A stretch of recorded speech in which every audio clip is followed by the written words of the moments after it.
You are now watching The Franchise on the DML Network.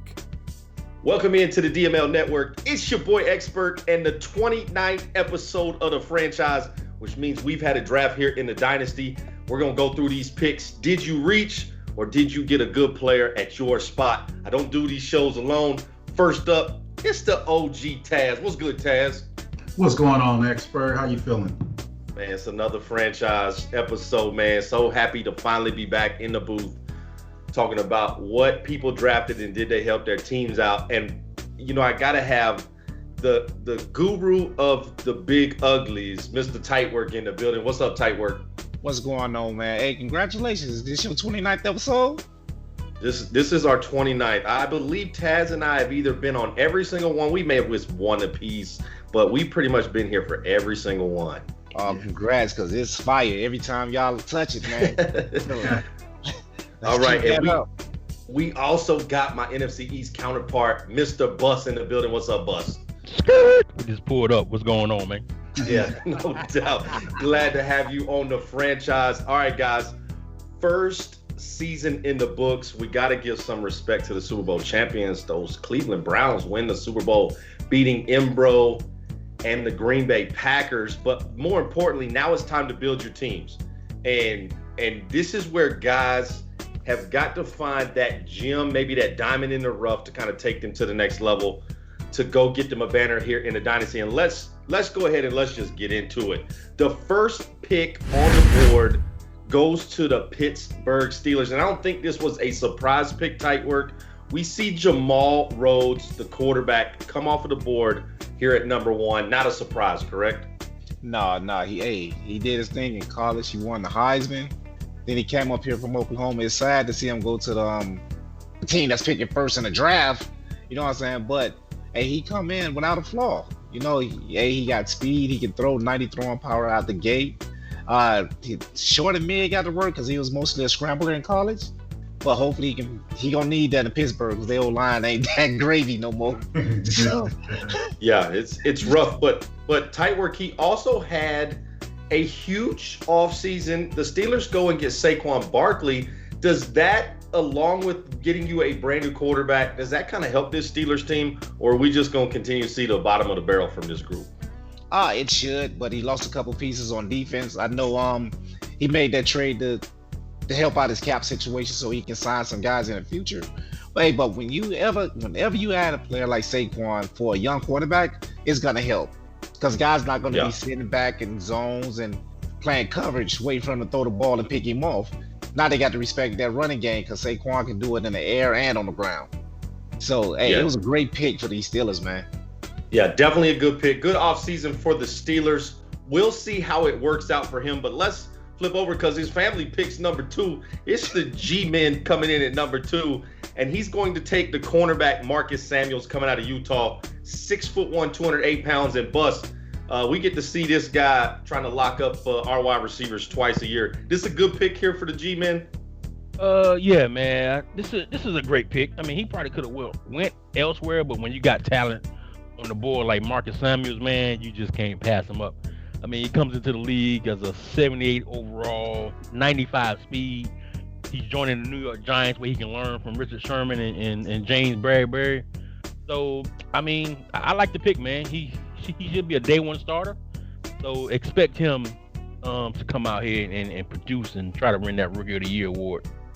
Yeah, I like this kid, Marcus Samuels, out of Utah. You're talking 95 speed, 95 excel. But he has all the intangibles. You know, at 6'3", that's just a big cornerback. And he's got some guys he has to go up against in this NFC East that's really going to help him out. Wasn't a fan of him getting rid of Saquon Barkley, but he did bring Aaron Jones in, so that kind of shored up the running back position. And then you get a cornerback like this to step in day one and take over. But let's move on to the third pick, the Minnesota Vikings in darkness. And we're going to see our first linebacker go off the board, Oscar Harris. And Taz, when you see this kid, 92 speed, 92 excel at middle linebacker, 6'3", 248, we know the kind of guys that Alabama can bring, but this guy is just a monster at middle linebacker, right? This guy is an absolute freak of nature. Like, how are you that size and run that fast? It's ridiculous. And then on top of it, he has 87 agility. Like, this kid, ridiculous. This is a strong safety running this middle linebacker spot, and I'm glad I don't have to deal with him in my division. That's for sure. Yeah, and we always talk about drafting for a position of need for a lot of guys. And I think when you're in the top 5, top 10, a lot of times you're just going to take the best talent available. But, you know, Darkness, he got both. He got a talented guy on top of a position of need because his linebacker crew is getting a little bit older. They're not very deep. And so he brings in Oscar Harris to kind of shore up that linebacker crew. And this is a guy that can just straight out fly. And when he gets a hold of you, you're going down. And you talk about that agility. To be that big, to move that well, is going to be a huge bonus here for Darkness and the Vikings. Next up, it's the JETS, them Jets, and tight work. Let's talk about Tyree Bramble, another one of the top-rated corners on the list that we knew were going to go very, very early in this draft. Did you think Tyree was going to go here at 4? It was a chance, but I was hoping that he didn't. You know, because we got to see him 2 times a year. Hey man, it's gonna be difficult to see a 6'3", 183-pound corner out there running around like a small DB. Man, he can do it all. He don't got the top end speed as the other corner has. Right. But man, when you add 6'3" on top of it, then let's look at his traits. He's aggressive when the ball's in the air. You know, so, and then I just got big receivers in Miami, so I guess he had to match up, and in Buffalo. But man, this was a great pick here. I was hoping that he didn't, but it was a chance, so now we got to prepare for him. Yeah, definitely we see back-to-back picks here where guys not only get probably the best guy left on the board, but a position of need for their spot. So another good pick here, top 4 good picks. All right, let's move on. And I purposely saved the Raiders for the homie to bus. We see a linebacker, Matt Reisner, come off the board bus. But this is not the position the Raiders needed. Is Reisner a good pick still at pick 5, or do you feel like it's another moment for HBO and those Raiders? Oh man, it's actually kind of tough. Matt Reisner is not bad, but I just don't feel like the Las Vegas Raiders needed this position. And we'll see the player that he should have picked later. But I think he should have went quarterback here. And that's my guy, Mac Beach. And I think he panicked because, you know, you got Rose as the Heisman Trophy winner, so he's getting all the highlights. But take Rose out of the picture, then your next best quarterback is Beach, and that's what you need. Not saying if he gets the quarterback, it's going to help him because it's HBO. But let's focus on the pick. Matt Reisner, he's not a bad linebacker. He's good. You know, he's fast, and I'm not sure how he will develop down there in Las Vegas. But I mean, it's a decent pick, but not a pick of need, if you ask me. Yeah, I like the pick, and I will say this: he needed another linebacker. I don't know if he needed to reach here at 5 to get the linebacker. It just so happens he gets a good linebacker at 5, 21 years old. He's 6'4", 252, running at 89 speed, 83 agility. I mean, this guy can straight out fly and play well, and he's going to make plays for those Las Vegas Raiders. But I'm with Bus. I feel like we should have seen quarterback go in this spot here. But now he's going to have to kind of watch Max Beach play for this next team who got drafted at 6, and it's those Carolina Panthers. And C-Rob basically wins the lottery here because he needed the quarterback, and he's not expecting Leach to be here at pick 6. He's expecting the Raiders to go and get them a quarterback. And Taz, you look at Max Beach, 6'4", 226. He's going to stand in his pocket, the rookie coming out of Florida, that just can straight out sling this football. I want to say when I looked at his throw power, it was in the 90s. 94. And that is exactly what you're looking for from a big, tall quarterback. What'd you like about this kid, Max Beach, coming out of Florida? Great pick here. I know C-Rob was jumping up and down because this kid is going to be special. He only has normal development, but just playing. Put him in, coach. He's coming in 94 throw power, 84 short accuracy, 75 medium, 76 deep. I mean, good awareness, 80 break sack. He's a prototype quarterback, and he's just gonna make HBO sick every time he sees his stats. I see it coming. Yeah, and you got to be excited if you're C-Rob. You get a franchise quarterback, you got a franchise running back. You feel like the pieces are starting to fall into place in a division that you feel like you can go win. You just got to play those Tampa Bay Bucks and Atlanta Falcons, and sometimes the Saints when he's available. But you get a guy like Max Beach, who does that make Teddy Bridgewater expendable right now, Taz? For me, Teddy would definitely be a quality backup. Teddy Bridgewater, we'll see how much playing time he gets this year. Next up on the list, we get those 49ers. And Bruce traded to get up into this spot here, tight work. And he goes running back with Eric Dotson. He had been talking all year that Mostert was done. His time was finished in San Francisco. And he goes out and finds his replacement, Eric Dotson. What do you like about this kid going to the 49ers? Everything, man. He don't have a flaw. He's fast. He can break tackles. He got good change of direction. Everything is there. He's a smaller guy, so he can't truck. He can catch out the backfield.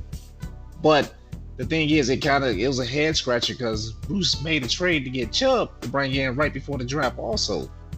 And then he followed him up with Dotson. So I guess he's going with a two-headed monster. You got an inside guy and an outside guy.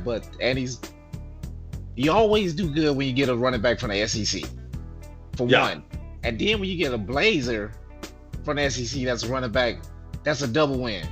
Hey, this was a great pick for Bruce. I think he should have went somewhere else because Chubb is a beast. You know what I'm saying? Yeah. So do you feel this is just a younger Mostert here for the 49ers? Oh, for sure. Mm-hmm. And it helps him out because you don't have to rush him in there and lean on him out the gate with Chubb. But my question is, how long will Chubb be there before he start pawning him off? Because he's still a young back. And I think Dotson's going to take over and be that guy once he sees this explosiveness on the field. Right. Good pick here by the 49ers. I like Eric Dotson, the kid from Auburn. He's going to come in and be a day one guy for Bruce and those 49ers. Next up, we got the Seahawks. And Bus, we saw the Seahawks send Jamal Adams down the road. And I thought he was going to go in the defensive backfield, but he goes up front and gets him a defensive end, Kevin Watkins. Did you feel like maybe he should have found a replacement there, or he had Jamal Adams' replacement on the roster already because he went and got a 6'1" defensive end from North Carolina State? What'd you think about this pick? I would have liked to see him try to get a replacement for Mr. Jamal Adams, man, but he could go with the vet that's already on the team, Mr. Will Parks. However, Kevin Watkins out of North Carolina State, he's actually a good player, man. I think he's a smaller version of the Mario Williams and Manny Lawsons that came out of North Carolina State. However, I wish he would have selected the guy that goes 2 picks later. I'm a huge fan of the guy that the Falcons picked, but Kevin Watkins will get some pressure on the quarterback, and he's going to have to get pressure on the quarterback now since Jamal is gone. So, good pick by the Hawks, man. Not a bad job here by the Seahawks. Next up, we have Taz's Bengals, and he's on the show, so let's just ask him about his pick. Taz, you went with the defensive tackle, Jaden Williamson. A lot of guys had him high on the board. What made you go with Mr. Williamson? He was high on my board. Geno is 33. DJ Reader's already 27. So, I was aging at this position. So with this type of talent sitting there, there's no way I can let it just, pass me by. The only other player that I would have taken in this spot if he had fell to me would have been one of those top corners, but Jaden Williamson was there. I'm glad I grabbed him because he's already out there on the field making plays this preseason. Is Jaden going to stay strictly at defensive tackle, or do we see him move around? We haven't decided just yet. So right now he's playing that D tackle role. We're gonna have to wait and see. Good pick here by the Bengals. Let's move on to the Atlanta Falcons. The commish takes Hugh Huff, a right end here, and tight work. You like this guy in the draft. You had him on your board. What's it about Hugh Huff that made you excited about this end? His size. You know what I'm saying? He's 6'5", 264 coming around the corner, man. And he's big, and he's strong. So you can't beat that. But the thing on him was whether or not he can hold up to the physicalities of the DML. And right now, by looking at the stats, out the gate on paper, it looked like he can, but the verdict is still out on him. And the thing that the negative on him was his motor. You know, he didn't have a high motor. He takes plays off, but he had all the measurables. But he's down there with Grady Jarrett. You know what I'm saying? D tackle. Maybe he can light a fire under his ass. He can do his thing because he got everything. You know, you got a 6'5" guy coming around the corner with 87 speed. Yeah. You know what I mean? And the Atlanta Falcons focus so much on the defensive side of the football. They had 6 draft picks, 4 of the 6. Matter of fact, their first 4 picks are on the defensive side of the football. Are we starting to see the Falcons start to get into that mode of we got to start shutting offenses down? We're not worried about our offense, but we got to start getting after this quarterback because they go end, defensive tackle, and then they get 2 guys in the back end at safety in picks 3 and 4. Is Huff just the first piece? Because from what I'm hearing in the Falcons camp, the defensive tackle in the second round, Darius Cooks, is who they really, really loved. And we're just happy he fell to them in the second round. But do we see the Falcons defense kind of step up here this season? Oh, yeah. I think he's taking the slow approach. He's getting ready for his division, and then he's going to spread out. In his division, you got Brady. Now you got the new quarterback, Beach. And then you got, I don't know what they're doing in New Orleans. Yeah. Like you got all those passes in his division, and they got pretty decent online. So he's like, let's take care of that first and build this defense. Then once I get my division done, I'll be ready to take on the league. And those 2 pieces is a nice addition for the whole cycle. Well, we will definitely see what this defense looks like in Atlanta, but let's move on because we got Tank Murray and the Cardinals coming up next. And Bus, we saw kind of a weird trade. We see Isaiah Simmons after 1 season exit out of Arizona. First off, did that surprise you to see a talent like that moving on? Yeah, I was very surprised, and I think the reason he made the trade was because in the DML Isaiah couldn't make the conversion to linebacker. He was struggling a little bit, so. I think Tank Murray needed to see him go elsewhere, but it surprised me sending a talent like Isaiah Simmons away. So, all right, so let's talk about Aaron Marshall, 6'2", 300+ pounds, coming out of Arizona State, a guy that's going to step in and really solidify the middle of that front line. There, not a lot of depth at defensive tackle in Arizona. Matter of fact, just Aaron Marshall and Rashard Lawrence, the only 2 guys on the roster at the moment. So had to add some depth. Was it more of a depth thing, or is this a position of true need here for this Arizona Cardinals? This was a position of true need. If you look on his roster now, he has Rashard Lawrence there out of LSU. Great team, good guy, but he's just not that guy who you want to build your defense around. Aaron Marshall is a beast, man. I mean, 79 overall. He played beside the Bengals DT. Jaden Williamson. So picture those 2 in the middle. But Aaron Marshall with 96 strength, dog. Yeah. 81 block shed, 76 pounds, and can move out the gate. Like, he's very agile. So you put him in the middle of that. I think they may run like a 3-4 down there, man. But 3-4, 4-3, 52, 77, it don't matter. If you got Aaron Marshall in the middle, there's nobody running up the middle on this guy, man. So yeah, they great definitely pick. run a 3-4, and they're going to have to. They only have 5 defensive linemen on this roster, and they run 3 at a time. So those guys are going to get tired very quickly. Great pick here. Aaron Marshall is a beast there in the middle. All right, let's move on. Tight Work and his Dolphins, and then we'll come back to Taz. He'll get the next pick. But Tight Work, I was surprised you didn't go big ugly here because that's kind of your thing. Was the defensive tackle just a position that you felt needed to be shored up in Miami? Because you go and get Elijah Reese here for your Dolphins team. Oh yeah, it was a need, but hey, he's 6'3", 3+. Hey, that's a big ugly. You know what I'm saying? Hey, he a little That's on the other side of the ball. That's a lean. He looked mighty lean. Hey, he lean, but hey, that's a big man. You know what I'm saying? He can't run a little punch. So, and hey, the trenches, offense and defense, the same to me. If he big and can play, I'm with it. And he fit the bill. You know what I'm saying? Even though Taz and Murray took the other two because there was 3 dominant DTs in his draft, but this is the one I wanted because he had a little power move. The rest of them was like a little in between. They didn't know, and he's a run stopper. But we moved on to the DN for this 3-4 to replace Emmanuel Ogbah that we sent to Tennessee. But hey, I love this pick. You know what I'm saying? I wanted right now. We got a chart to see what the other 2 DTs that went before him do, because he got a chip on the shoulder because he felt that he should have been 1. You know what I'm saying? Out of Ohio State, you know how y'all Northerners are. You know. Nah. And he felt like he was disrespected, didn't want to be 1, so he got a big chip on his shoulder. He came in and said, "Coach, you made the right choice." I like it.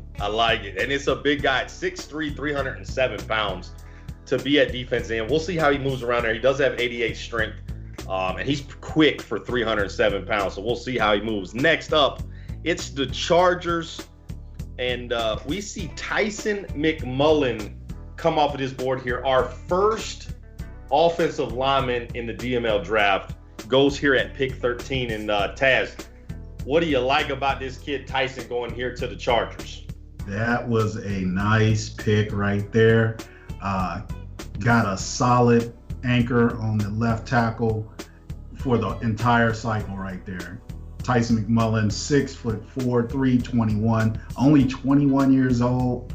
88 strength, 76 lead block, 84 impact block. This kid is nice. Now he has to get his pass block up a little bit, but they focus on him, and he's definitely going to be a beast. Yeah, no doubt about that. Good pick here for the Chargers. Needed some help on that offensive line as they're going to try and protect that young quarterback in that backfield, and you got to have a left tackle that can do that. And Tyson McMullen coming out of Notre Dame, 6'4", 321 with 88 strength. He is the guy that's going to step in day one and hopefully shore up the left side of the line. Next up, it's the Washington football team. I always mess that up. I want to call them something else, but they the Washington football team. We see another offensive lineman. All right, Bus, Bradley Williams. Why was this guy your first choice in that war room in Washington?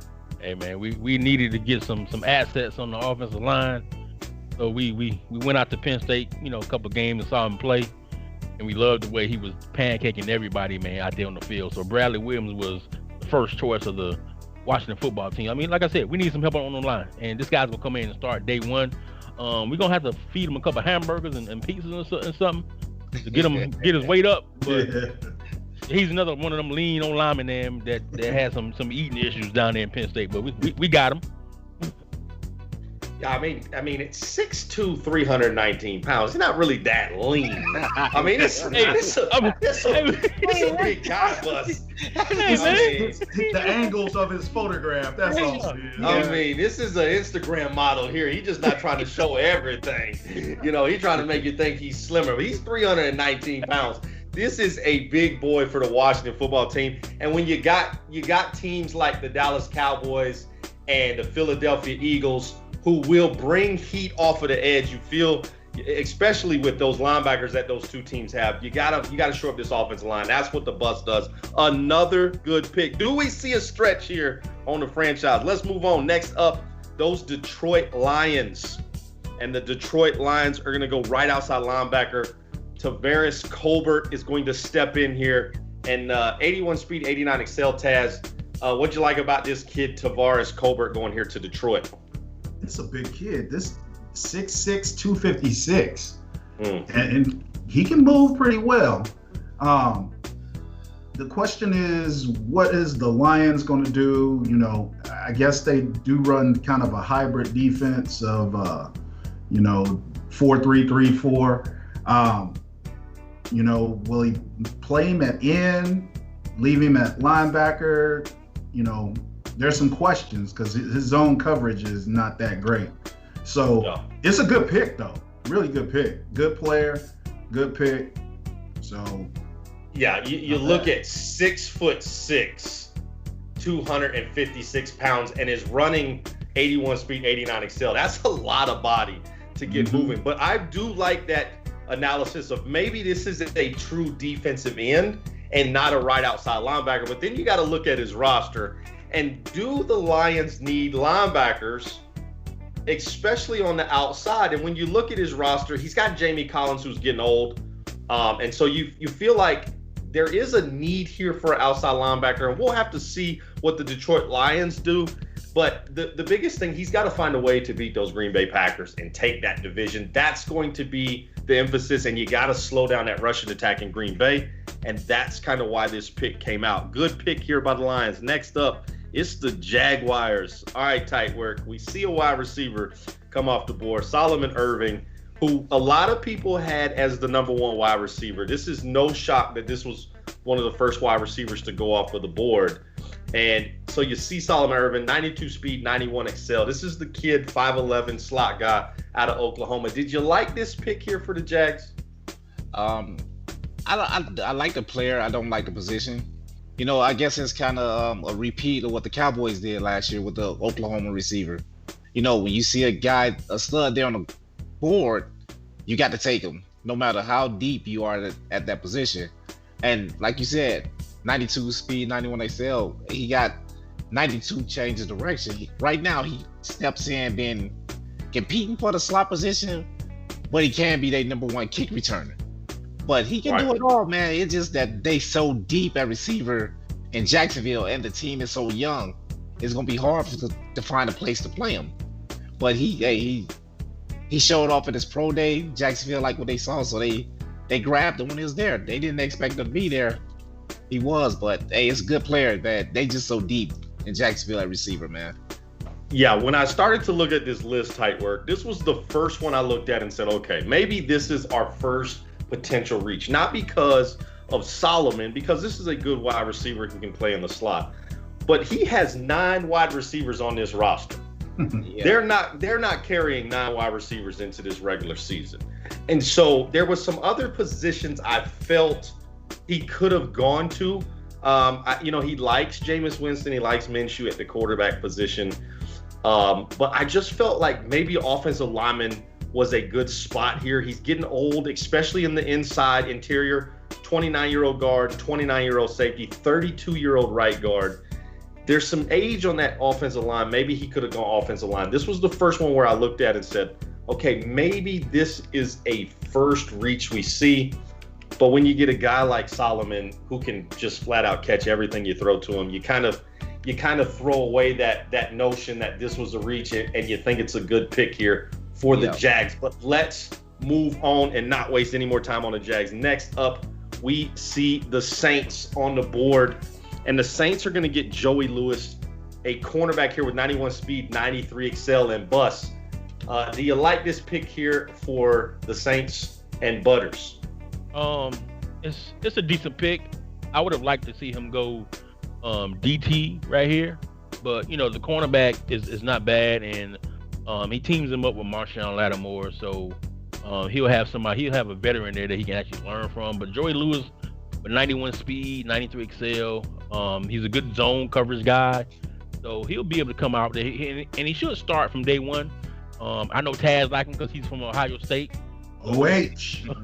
So he's a Buckeye, and Joey Lewis will contribute to the New Orleans Saints and help them win some games. And Marshawn Lattimore is from Ohio State too, so 2 Buckeyes out there starting for the Saints. Can't go wrong with that. Not at all. That's a nice tandem right there. At 6'1", 190. good pick here for the Saints. He definitely needed another cornerback to kind of match up with Lattimore and kind of see what this secondary can do. I like this pick here. I think it's a good pick here for Butters. Let's move on. We got the Super Bowl champs moving up here to pick 18. And we're going to see Kaylee Bradham go here, the right defensive end, Taz. And when you're a Super Bowl champ and you get to pick in the top 20, you kind of are excited because you get to add maybe another strong piece. And he goes and gets him a defensive end to come off of the edge. Do you like this pick here for the defending champs? Of course not. I got to play him. He's a really good player. Goes to a great team, great system. He's going to develop well. He's pretty deep at that position, but I mean, he's the Super Bowl champ. He knows what he's doing. Yeah, I like this pick here. 6'3", 255 coming out of Oklahoma. 83 speed, 88 excel coming off of the edge. Will be a good pick here for the Browns. We'll see if he can go back-to-back here in the Dynasty. Next up, it's those Eagles and the homie KP, and he goes and gets him a cornerback, needing to kind of shore up that back end, and he gets Sean Briscoe. Tight work. Talk about Sean Briscoe, 95 speed, 91 excel. Did the Eagles get them a steal here at pick 19? Pick 19. I wouldn't call it a steal, but he stayed on par with what he does. Speed. Hey, this young guy can fly. Hey, he's 5'9", but he's fast. You know, hey, you jump. And the word out of Philadelphia, they think he's versatile. So you might see him at safety running around covering guys, because they just gonna blitz you and just have those guys run around to cover it. But yeah, this was a great pick. I feel for you guys up there in NFC East to deal with all the speed that Philadelphia is gonna throw at you guys. Yeah, and you talked about him being 5'9", but agility-wise, the guy can jump out the gym. Has great hands at cornerback.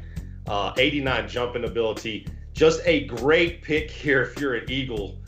You gotta love this pick. And I know KP is a big speed guy, but I think this is more of he's got to deal with probably some of the top talented wide receivers in the NFL. The Washington football team has a guy that always seems like he's open. The Cowboys have multiple wide receivers, and then he plays the Giants twice a year. But the Eagles needed some help on that back end, and that's what KP does. A need pick plus a good pick. Next up, those Tennessee Titans and Schemer takes a big, ugly Nathan Amell bus. Talk about Nathan Amell going here to Schemer and these Tennessee Titans. Oh, man, another big, ugly going off the board, man. I think Tennessee needed to address the O-line after they traded Taylor Lewan. Not sure why they did that, but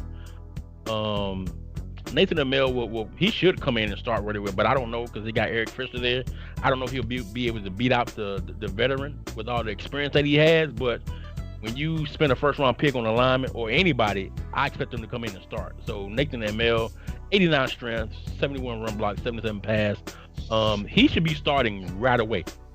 That's my opinion. I agree. And you talk about some of the age there on that offensive line. You got guys that are getting up in age. You're going to need to kind of replace them. This is the guy you got to plug in now and start to develop him. We'll see what Schemer does with him. Nathan Amell out of Virginia Tech, a big guy at 6'6", 310. Maybe you throw him in at right tackle to kind of give him some time. But definitely at left tackle, he's going to be a big boost here for the Tennessee Titans. Next up, it's those Chicago Bears, and it's weird to see the Chicago Bears picking without the bus behind it. But the Bears go wide receiver Kasim Price, 92 speed, 90 excel. Taz, talk about this wide receiver here for the Chicago Bears. This is a pretty good pick for the Bears when you look at their wide receiver core. They have some decent receivers, but no one that was really going to stretch the field. So he went and got Kasim, and Kasim's going to allow him to stretch the field a little bit. 92 speed, 90 excel, that 77 deep route, 94 agility. Oh, man. And he's hidden development. So, you know, this is going to be a kid to watch and see what old Solomon Kane does with him. And Yeah, nice pick. Yeah, and you talked about not having that guy really on this roster that can stretch the field. You got Anthony Miller. He's getting up there in age. He's not that young guy anymore that can stretch the field. Really, the only guy they had on the roster was Darnell Mooney that really could kind of stretch the field with that 93 speed. But this is a great pick by a team that really shocked a lot of people this first season. We didn't expect Solomon Kane and these Bears to be really, really at this level. And not only does he impress us, but he makes the playoffs, has a good run, and he adds somebody else to kind of help him out here at the wide receiver court. All right, next up, it's those Jets again. Yes, he had 2 picks here in the first round. That's what happens when you get rid of Jamal Adams. And we go Max Ford, a tight end here in tight work. This is the first tight end off the board, but this is a big tight end. Did you like this pick here for the Jets? The player, not the pick. We played the Jets 2 times a year. They had a rough season last year, but he's trying to get in as much talent as he can. This is a talented kid at a premier position. Tight ends are starting to become a premier position in the league. But I think he should have went offensive line because he got a couple older guys there, and they're not that good. It's a mix. So I would have went no line here, but the tight end is good. In this situation, he upset the Patriots at the end of the season, and I guess he felt like this what will put his offense ahead of the game. But he got 83 speed, 88 XL, 77 catch. He's young, he's 21, so he can develop. And he's out of Notre Dame. Notre Dame do put out decent tight ends, so. Yeah, and here's my only problem with this pick is he's got a tight end on the roster already, basically the same exact build as Max Ford and Christopher Herndon, 6'4", 253, the kid out of Miami who can catch everything you throw to him. And so I feel like when you have 2 first-round picks after you lose a guy like Jamal Adams, you got to hit on both those picks. It's close to being a stretch. Max Ford is a good tight end. He's going to end up developing him. He's going to be that number 2 tight end right off the bat. He's not going to take Christopher off the field. I think Herndon did a great job last year for the Jets. But we'll see how does Max Ford kind of fit into this. He can go some double tight end sets. Going to kind of put you in a bind if you got to try and cover both of those guys. Close to a stretch for me, but we'll see how that kind of plays out. Next up, it's Sweets 99 and those Broncos picking here at pick 23, and we see Manny Romero come off of the board here. Middle linebacker. We see an 89 speed, 90 XL bus. Is Sweets excited about this middle linebacker or what? Yes, he's very excited, man. You can already say he gave him number 56, Al Wilson's old number, so he can ball. You know what I'm saying? He gonna take your head off, man. You know what I'm saying? He got a little 82 hit power. He's fast. He can go sideline to sideline, man. And then you team him up with Von Miller, who's coming off of IR and ready to play. And you got Bradley Chubb on the other side. So I'm sure this guy will be making tackles, sacks, and interceptions all over the field, man. I love the pick. I love his attributes. And he's out of the U, so he can play. Yeah, definitely when you get a guy out to you at 6'2", 240 pounds, and middle linebacker really was a position of true need here for the Broncos. Did not have that guy in the middle of the field that could really shore up this defense. You talked about Chubb, you talked about Von Miller. Now they got Manny Romero here in the middle at 89 speed, 90 XL at 240 pounds. And then you talk about just when he gets a hold of you, you're going to go down. This is the guy that can make plays. He did it for the U his entire career. And it's going to be exciting to see this Bronco linebacker crew kind of take over. But let's move on. The New England Patriots are up next, and they go get a quarterback, Sean Cameron. And Taz, we see a 90 throw power quarterback, Sean Cameron. Did the Patriots need a quarterback here? Did you feel like they could have gone a little bit longer with who they had on the roster? They probably could have went a couple more years with Cam, but maybe they just, he wants to get this young guy in and start developing him, or maybe he wants to put Cam out there, for a little trade bait. I don't know, but he got him a solid quarterback, 6'4", 230, 90 throw power, 78 across the board on all his accuracies. He not fast, but he's agile. Now he gets a little nervous in the pocket, but hey, not bad quarterback, not bad at all. Yeah, this is Carson Palmer coming out of USC for me. Sean Cameron, 6'4", 230.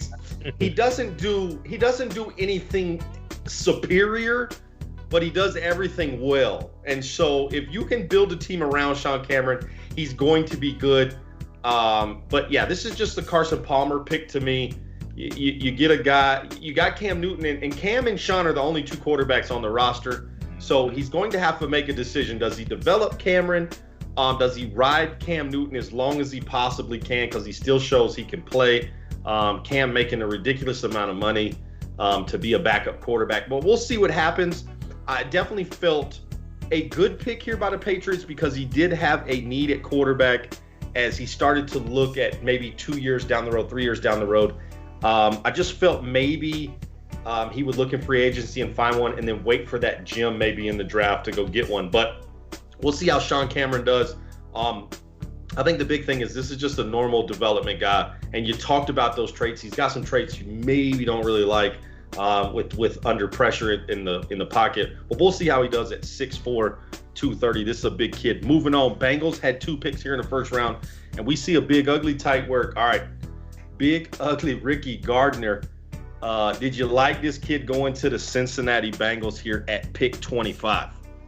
I think we got a mold in our scouting department because it seemed like the Bengals and the Dolphins looking at the same players, you know. And I like the kid coming out. He was one of the top-rated right tackles on the board in the whole draft, and he got him this late. And he's good at everything. You know what I mean? He's not great right now, but he's a young guy. He's 22, 6'4", 316. And he's from Ohio, so yes. sell a few jerseys there. Yeah, and anytime you get an owner that's an Ohio State fan, you start to look at some of those guys a little bit more, maybe to come in. But you're talking 88 strength. He's got 85 excel, 75 speed at 316 pounds. Going to be able to sit right there at right tackle and be your right tackle for the remainder of this cycle. Going to be exciting to see what Ricky can do going here to the Cincinnati Bengals. All right, the best pick in the draft coming up next. It's those Dallas Cowboys. And I will tell you, this is a huge pick of need here for the Cowboys. Needed a linebacker. Go and get Jaden Walton here. All right, Bus, talk here about the Cowboys pick at pick 26. That's a good pick for the Cowboys, man. You team him up with Vander Esch and Jalen Smith. I'm not sure he'll be a day one starter, but I mean he got some guys to learn from, man. Out of Tennessee, he's from the SEC, so he can play. Facing that stiff competition week in and week out. Decent speed, good strength.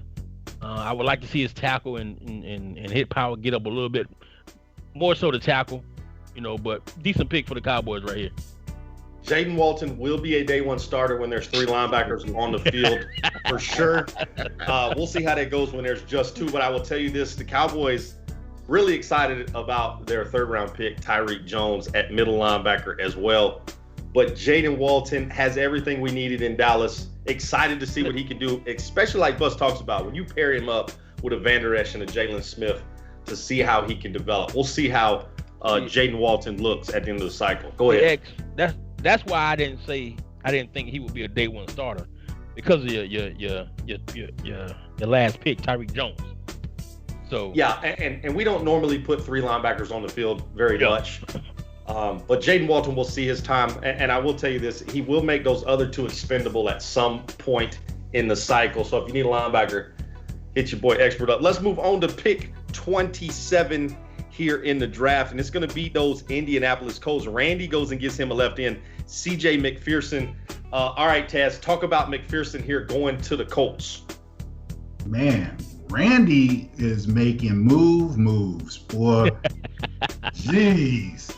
He is trying to make this Colts team a competitor all cycle long, especially in that division. He's trying to make Schemer regret running away from Flair. and we'll go into the South. But this is a good player, 6'3", 299. He needs some developing, but I mean, on this team, he's gonna just be plug and play, and he'll learn, develop, and get better. Nice pick. Got some depth there. Yeah, and this is why I love this pick. Is if you look at this roster, you got McKinley on the other side, at the other end, and then you have Cameron Hayward, who is now 32, who can kind of develop this young kid. But then you look in the middle, you got DeForest Buckner, you got Gerald McCoy. This front four in Indianapolis, even when the backups come in, because you got Andrew Billings and Tyquan Lewis coming in as backups for defensive tackle. And then you look, you got this rookie who's going to be able to play, Cameron Hayward, McKinley. This is a stout front four here in Indianapolis. And they're going to get after the quarterback, which we are finding out. If you can get after the quarterback in Madden 21, you can be very, very successful. And I think that's kind of where Randy started to think is, I got to find some goons that can go after opposing quarterbacks, whether it be schemer with those Titans or maybe the Texans, or the team that really right now is running that division, those Jacksonville Jaguars. But we'll see. Next up, it's the Tampa Bay Buccaneers. Mr. Andy Force gets him a big, ugly, tight work. Cole Moore goes here to the Tampa Bay Bucks. Good pick here for Andy Force down here at pick 28. Oh yeah. But I am getting disappointed. This the first big ugly that we've seen that's not all lean and trim. I don't know what these colleges doing with their diets now. Everybody look all skinny now. This the only he got one a little push. Yeah.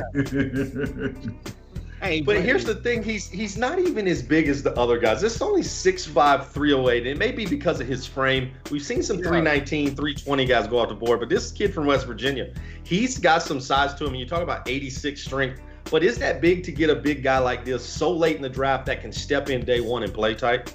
Oh yeah, because he know he's not gonna have Brady soon with that protector that help his O-line out. So you got to start building, and he fits right in. He got a couple other guys there that's older. That this guy, I don't know where he's gonna play him at. I know he said he's gonna shuffle around O-line, but you can't not have too many good O-linemen.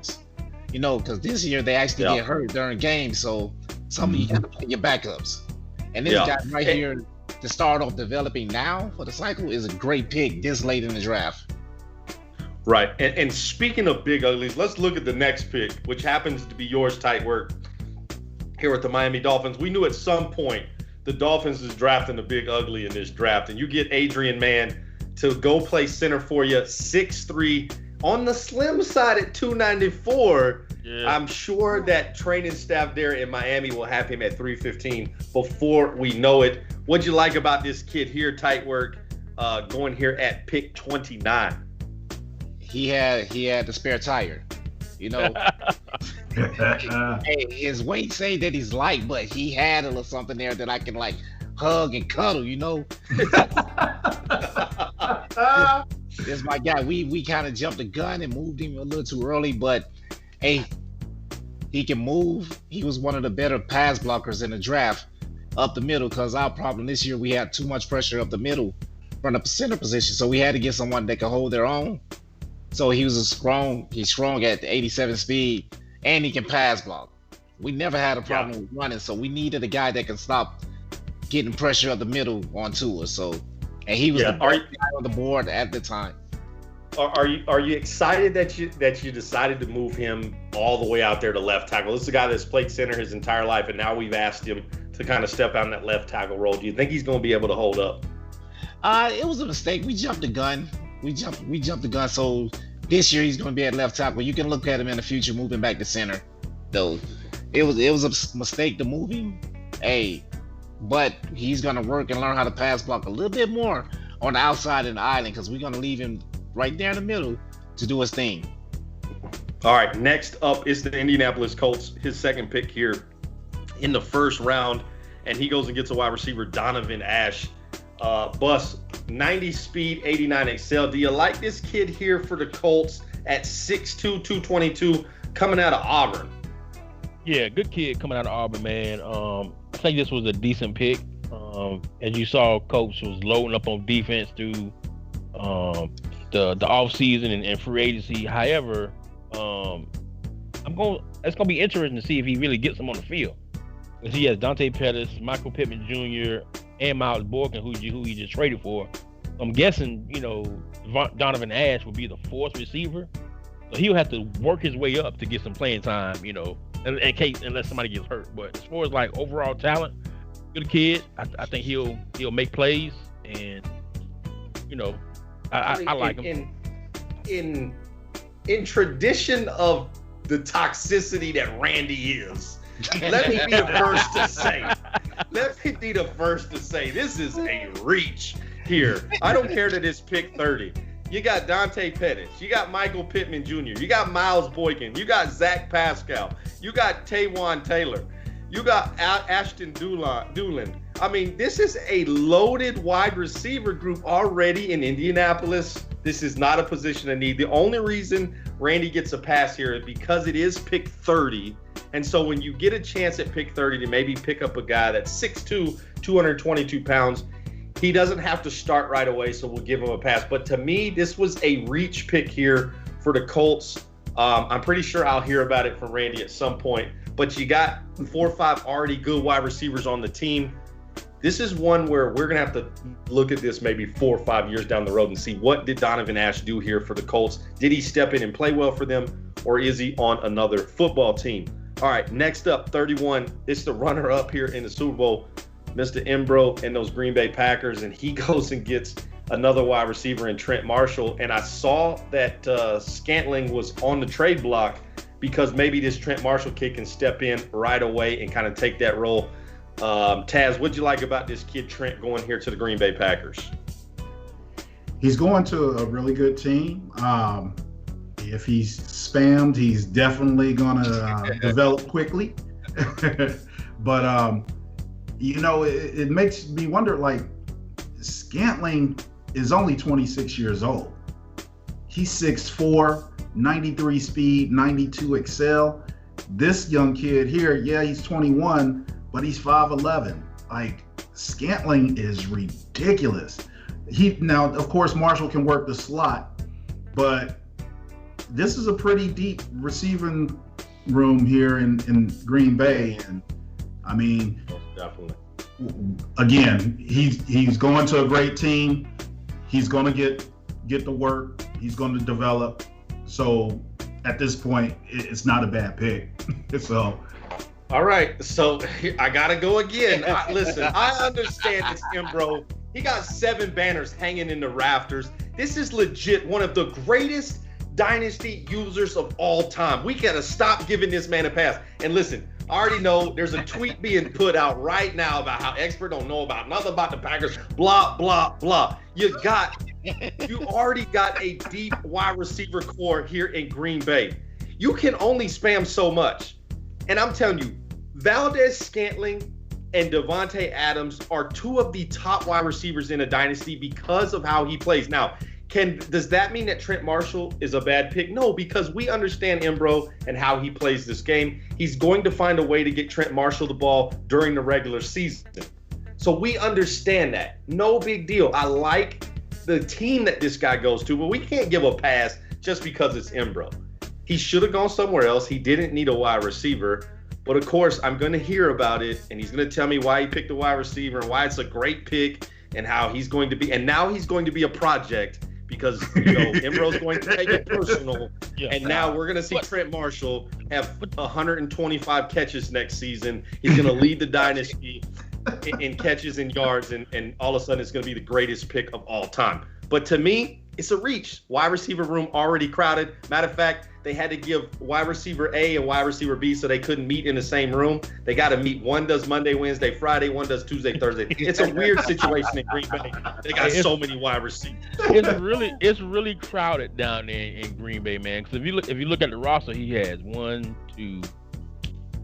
4 rookie wide receivers. 4 rookie wide receivers.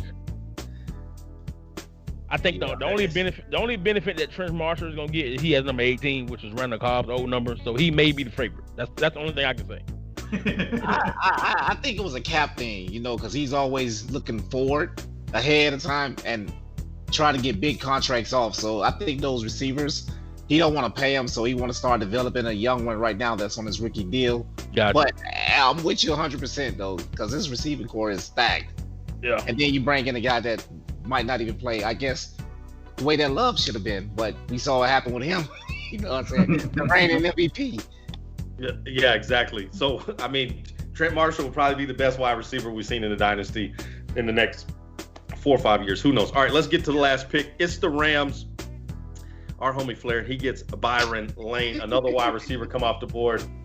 I don't know. Taz, bust, tight work. What is the Rams doing? Yeah, he's not used to picking his late. Hey. Too much time on his hands. Yeah. Hey, the receiver is okay. He I can mean, catch he's 6'4", 224. I mean, the kid is big coming out of Southern Illinois. with I mean, 93 he jumps. is big. He got 93 jump. This is a guy you throw the ball up to. He's big enough to But play was- lineman for him because he need that. but this, unless this guy gains 200 pounds and learns how to block defensive linemen, which is where the Rams should have gone here, and didn't go the rest of the draft. That is the thing that shocked me the most about the Rams. It's not so much this pick. It's that they needed offensive line help. And guys, they didn't draft a single offensive lineman the entire draft. Not one time did they try and shore up that offensive line, which was their weak point last year. Instead, they go wide receiver here at pick 32. And I know it's late in the draft, and we usually give the guy a pass at 32, but that's usually because that's the guy that's hoisting the banner here in Dynasty. And unfortunately, that's not going to happen. I mean, the Rams even went so far as to draft a fullback before they drafted an offensive lineman. Now, I can't explain it to you, but that's what happened. A fullback got picked before a position of need for the Los Angeles Rams. But those are the 32 picks. We didn't really have a lot of stretches this year, guys, like we normally do. We didn't have so much, so we didn't have a stretch Armstrong winner this year. Pretty much all the trades were pretty decent. I mean, we had some head scratchers with Saquon Barkley, Jamal Adams, Isaiah Simmons kind of changing teams, but really wasn't lopsided trades in those either. And then we didn't have a big dummy award. I guess we could have done that for HBO, not having his draft board set after he had been counseled time and time again to get it set. We probably could have gave him a big dummy award. Yeah. But this year, no awards. But the 29th episode of the franchise, can't thank you guys enough for taking time out of your day to jump on the show with your boy Expert.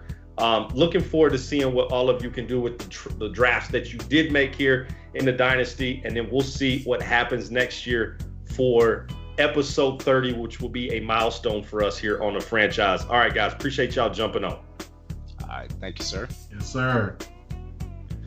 All right, guys. That is going to do it for the franchise here on the DML Network. On behalf of Nasty Nuke, the commish here in the Dynasty, and your boy Expert, we out.